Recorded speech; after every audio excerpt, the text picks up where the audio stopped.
ayun po mga ka-PJ, nakalusot po mga area. So tingnan po natin ito kung hanggang saan po ito sila. So tingnan natin po mga ka-PJ kung hanggang saan po ito abuti mga area.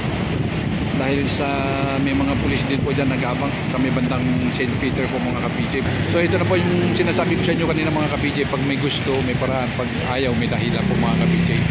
So nakagawa sila ng paraan, ano po sila, nakalusot po sila ng mga ka-PJ doon sa may mga bantay doon sa bandang Sora. Nakalagpas na po sila sa bandang Sora ito mga ka-PJ.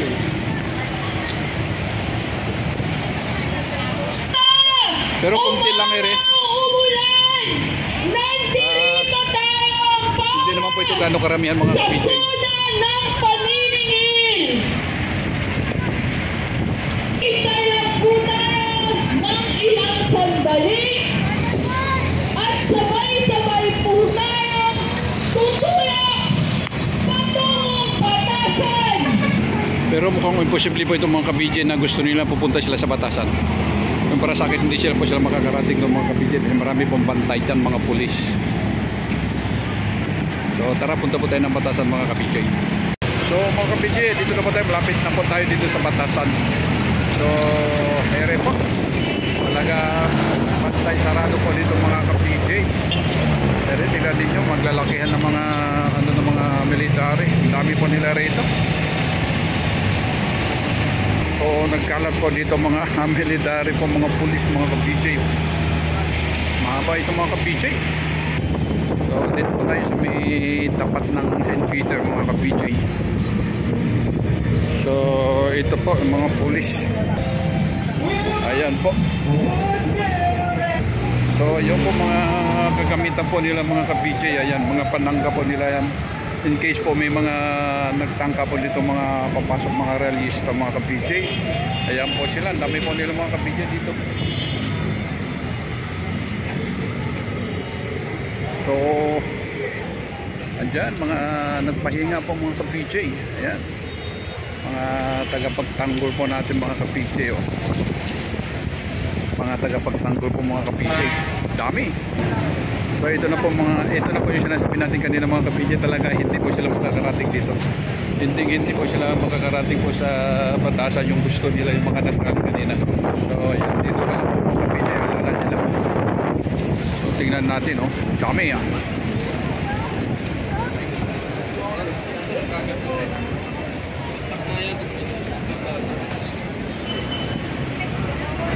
So dami talaga nagbabantay dito mga ka-PJ.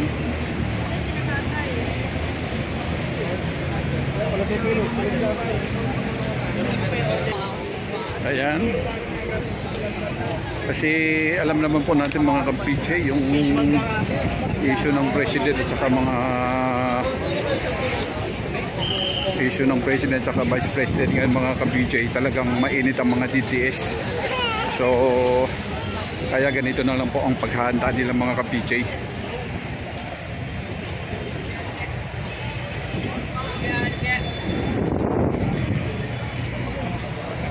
Okay.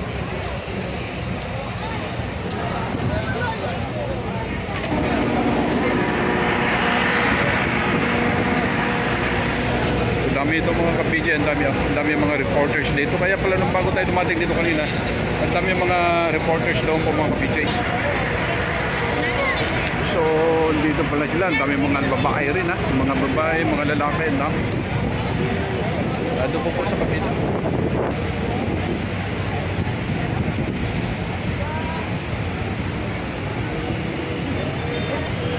Ito yung mga nila, mga gamit nilo.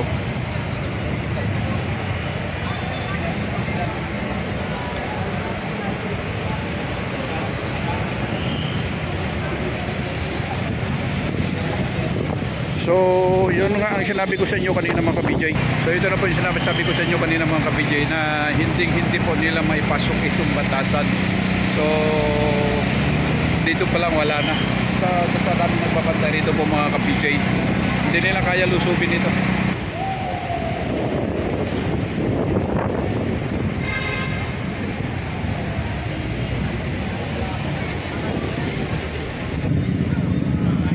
So Bali itong kabila na po itong mga ka-BJ, sinara na po nila pagdating po doon.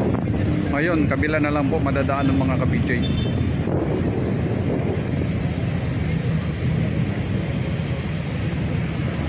Bali andito rin po yung mga reporters. So, rin na po mga ka-BJ, makita po ninyo yung yung sobrang traffic. Ito po mga ka-BJ, sobra po itong traffic papuntang Batasan po ito mga ka-BJ. Papuntang Fairview. Galing po yan ng ng Quezon City Circle po mga ka-BJ. At saka galing po yun sa pinanggalingan natin. Doon po yan sa pinanggalingan natin kanina sa may bandang rally yon. So ere po mga ka-BJ, sobrang traffic, grabe. Ayan no, papuntang Batasan na po yan mga ka-BJ. Yan po nadaanan natin kanina mga pulis, yung napakarami po mga pulis dyan, napakarami po mga bantay dyan. Mahirap po puntahan niya ng mga rallyista. Hindi po nila kayang lusubin yan ng Batasan na doon sila mag-rally. Hindi po nila kayang puntahan yan. So sobrang dami ng mga pulis dyan. Grabe mga bantay. Talagang sinisecure po nila mismo yung talagang Batasan. At para walang makapagpapanggulo po itong mga ka-PJ. Alam naman po natin medyo may malaking issue po tungkol sa BBM and Sara Duterte. Tapos yung po impeachment. Ayan, sabay-sabay na po yan. And then plus po yung mga nagrarally doon kanina, yung mga marami po doon sila. Halo-halo na po sila doon kanina mga ka-PJ sa kinocover po natin. Doon po sa may bandang Sora. So kaya hanggang doon lang po sila mga ka-BJ. Tapos meron po tayo nakikita kanina pupunta po rito. Mga ilang biraso pupunta daw sila sa Batasan. Pero yun po ang sinabi ko. Hindi po nila kaya lusubin yung Batasan po mga ka-BJ kung doon lang sila mag-rally. Nako, malayo sa katotohanan nyo. Malayo po mga ka-BJ sa katotohanan nyo. Pagka ganun. Sa ganito pong itsura.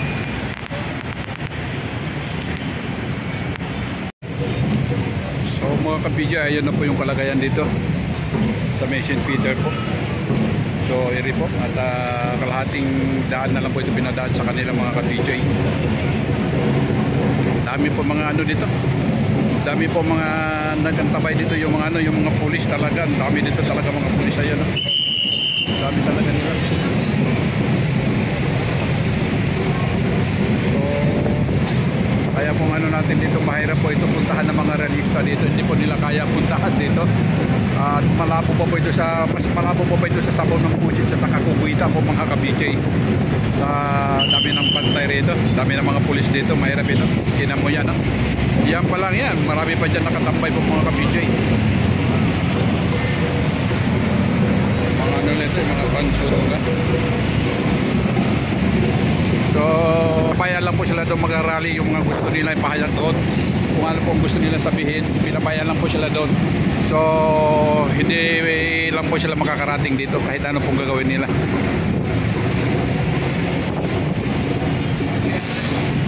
So andito po yung mga video, ang dami po ng mga video dito. Dito po sila lahat. Tingnan ninyo po yung traffic, grabe. Doon lang po sa may pagpasok sa traffic doon, hindi na po sila makasingit dyan Dahil may mga nagbabantay rin po doon, pero doon ilan-ilan lang. Hindi po tulad dito talagang, kaya siguro ginagawa nila ito kalahati lang para hindi na po sila makakapasok dito mga PJ dahil dito sa traffic. So ito po ang kalagayan dito mga ka-PJ. Dito po sa may bandang St. Peter po mga ka-PJ. Malapit na po ito sa Batasan mga ka-PJ.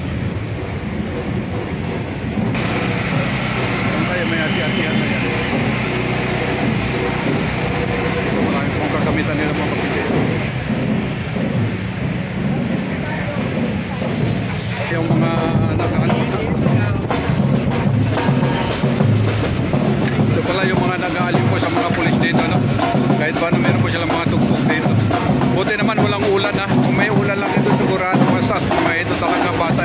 So bakit mga ganito kayo umulan kaya hindi ito talagang sila hindi talaga ito alis ang mga ito talaga sinusumpaan nila yan talaga hindi alis at kahit ano pa mangyari dyan mga ka-BJ.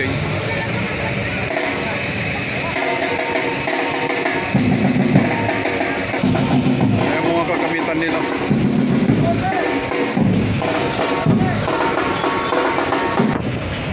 St. Peter. So subukan natin punta tayo doon sa Batasan. Tingnan natin kung makapasok tayo doon. So titingnan po natin kung papayagan tayo papasok doon mga ka-BJ. Tara, halip po kayo, puntahan po natin ito mga ka-PJ. Hindi naman po tayo papasok sa loob, dito lang tayo sa labas lang.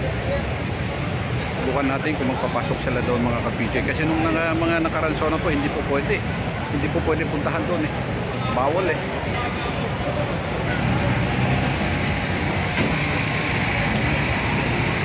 Dito tayo. Tingnan natin dito. Ay, doon pala. Kami dito. Mga ano, mga babata, mga pulis pa, mga babata dito pa. Ang karami mga bata. No, mga gamit nila talaga. Panganak sa iba?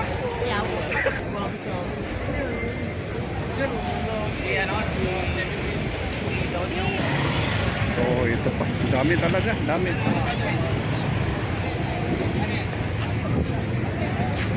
Dami mga pulis dito.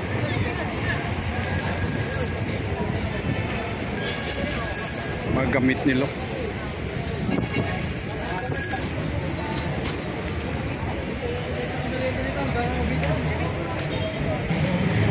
So may kantahan pa dyan, may ano pa, may video okay pa mga ka-PJ.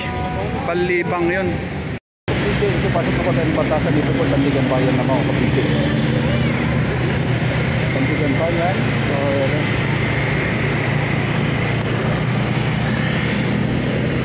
dami din mga pulis dito, dami mga bantay din talaga.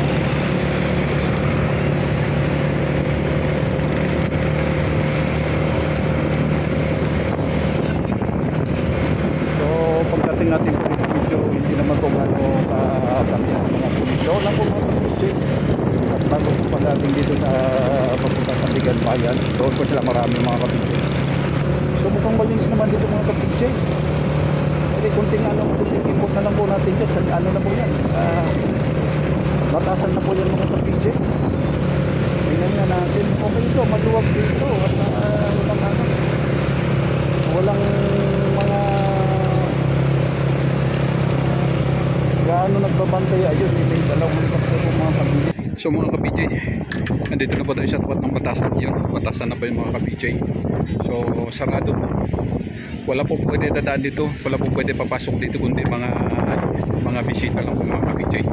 So area, mga sasakyan po yan, mga bisita po yung mga kapitse.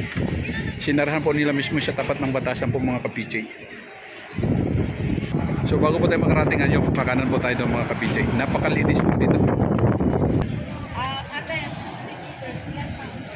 Very malinis mga ka-PJ. So yun po, pagpasok ng batasan niya mga ka-PJ. Very pong kalagayan dito ngayon sa batasan mga ka-PJ. South gate po ito mga ka-PJ. Yung north gate po doon po sa kabila mga ka-PJ.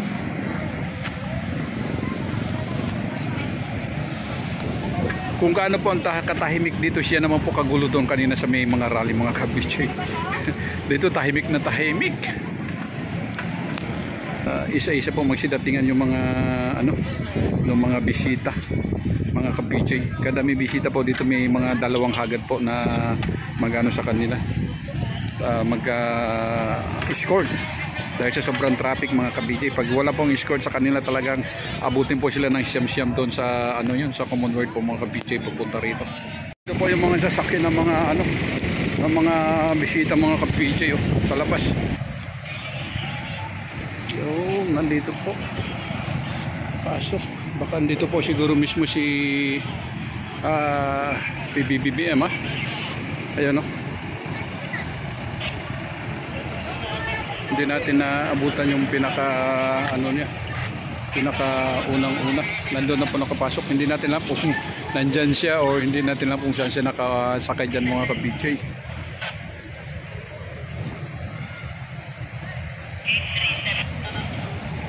So yan po ang pagpasok ng batasan.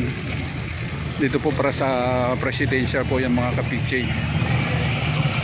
Pag nag-helicopter siya, baka dyan siya. Yan Mr. Dispenso. Pag nag-helicopter po dyan, dito rin po lalapag dyan sa loob na yung mga ka-PJ.